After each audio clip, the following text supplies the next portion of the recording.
बसलं मग काय झालं? आणि माता सती त्या ठिकाणी गेली बघा. दक्ष राजा ज्या ठिकाणी यज्ञ होता त्या ठिकाणी सर्व देवी देवता त्या ठिकाणी बसले होते. ह्या दक्ष राजानं महादेवांचा घोर असा अपमान केला आणि आपल्या पतीचा अपमान होतोय हे पाहून बघा माता सतीनं त्या यज्ञ कुंडामध्ये उडी घेतली. देवादेव महादेव अतिशय क्रोधित झाले आणि त्यांनी क्रोधित होऊन बघा आपली जटा एका दगडावरती आपटली.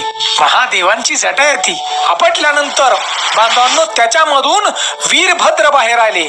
सहस्र हत्तीचं बळ असं एक तेजस्विनी पुरुष महापराक्रमी भगवान शिवशंकराचा अवतार बघा. वीरभद्र बाहेर आले. वीरभद्र आल्यानंतर आपले पिता महादेवांना नमस्कार केला, नतमस्तक झाले आणि पिताश्री आम्हाला काय आज्ञा आहे आता? देवादेव महादेवांनी सांगितलं, हे वीरभद्रा तू या दक्ष राजाचा यज्ञ नष्ट कर आणि त्याचं मुंडकं उडव, धडा वेगळं कर मुंडकं. वीरभद्रानं आपल्या पित्याची आज्ञा मान्य केली आणि पुढे जाऊन बघा वीरभद्रानं या दक्ष राजाचा यज्ञ नष्ट केला आणि घनघोर असं युद्ध दक्ष राजा बरोबर चालू झालं. शेवट काय? समोर महादेवांचा अवतार महापराक्रमी वीरभद्राने एका क्षणाचाही विलंब न घेता आपल्या तलवारीनं बघा दक्ष राजाचं मुंडकं उडावलं आणि ते मुंडकं यज्ञामध्ये जाऊन पडलं. हे सगळं दृश्य पाहून दक्ष राजाची पत्नी रडू लागली मोठ्याने.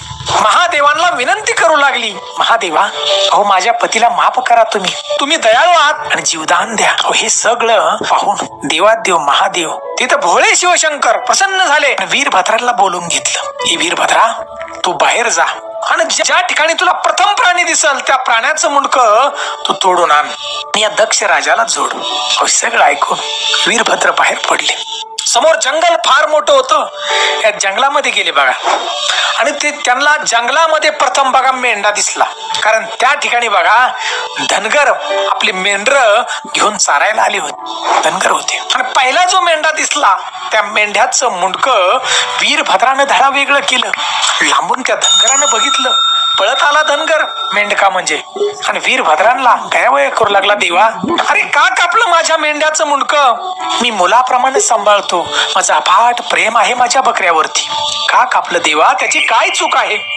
त्यावेळेला बघा वीरभद्राने सांगितलं, अरे बाबा धनगरा आता मी तुझ्या मेंढ्याला तर जिवंत करू शकत नाही, त्याचं मुंडकं मी परत जोडू शकत नाही, कारण माझ्या पित्याची आज्ञा तशी आहे भगवान शिवशंकराची.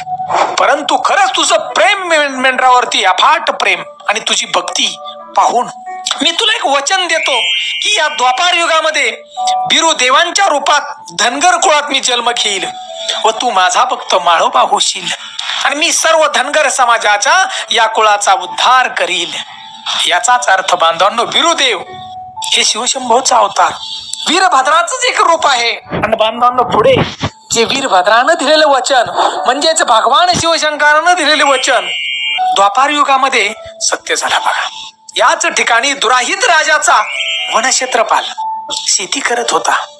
मी सर्कलवर शुभ सुरुवात करण्यासाठी 11,001 रुपयांचा शुभ वेलकम बोनस आहे की. बळी शेतामध्ये नांगर चालला होता आणि या बळीला बघा शेताच्या नांगराखाली दिव्य अशी एक पेटी सापडली आणि ही दिव्य पेटी घेऊन बळी आपल्या राजाकडे गेला. राजानं पेटी उघडली, बघतोय तर काय एक चमत्कार, एक दिव्य कन्या अतिशय सुंदर तेजस्वी अशी कन्या त्या पेटीमध्ये निघाली. अहो या दुराईत राजानं या सुंदर कन्येचं नाव सुरावंती ठेवलं आणि तिचा कन्या म्हणून सांभाळ केला. की अफाट प्रेम या कन्येवरती केले राजानं.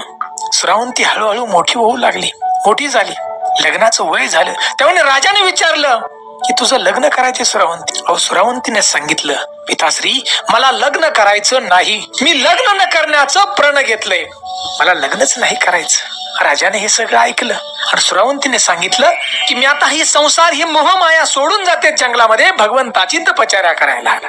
बघा सुरावंती जंगलात गेली.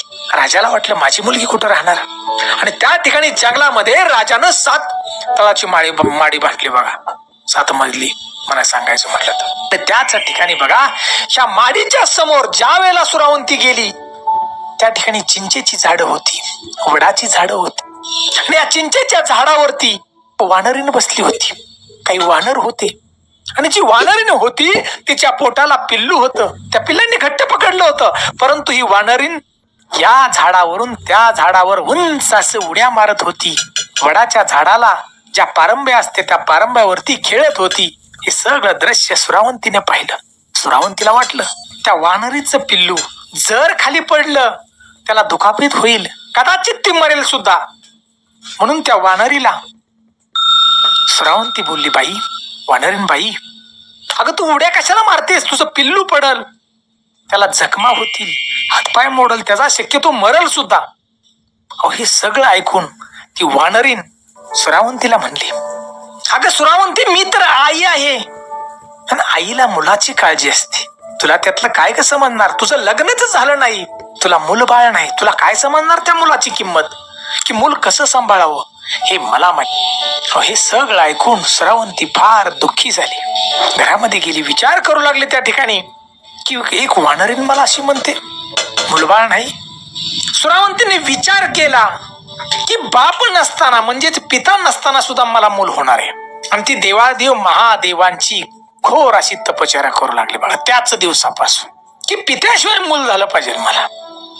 देवादेव महादेवांची कित्येक वर्ष तपश्चर्या केली बांधवांनो. आणि त्या ठिकाणी देवादेव महादेव प्रसन्न झाले सुरावंतीला आणि तसा वर दिला देवादेव महादेवांनी की तुला पुत्र प्राप्ती होईल, पित्याशिवाय गर्भ राहील तुला बघा, आणि सुंदर असा पुत्र प्राप्त होईल. आणि बांधवांनो, जो पुत्र प्राप्त झाला सुरावंतीला तो महातेजस्वी पुत्र म्हणजेच बिरोबा देव बांधवांनो या पृथ्वीवरती प्रकट झाले. आणि नंतर पुढे अनेक स्थान बिरोबा देवांची या आपल्या भारतामध्ये तयार झाली, की भक्तांच्या उद्धारासाठी अनेक भक्तांनी भक्ती केली. त्याच्या पाठीमागे बिरोबा देव त्या ठिकाणी गेले बघा. साक्षात शिवशंभूंचा अवतार आजच्या कलियुगामध्ये सुद्धा ज्या ज्या ठिकाणी स्थान आहे, ज्या ठिकाणी मनापासून भक्ती करतो त्या ठिकाणी बिरोबा देव त्या भक्ताला आशीर्वाद देतात, यात तीळ मात्र शंका नाही.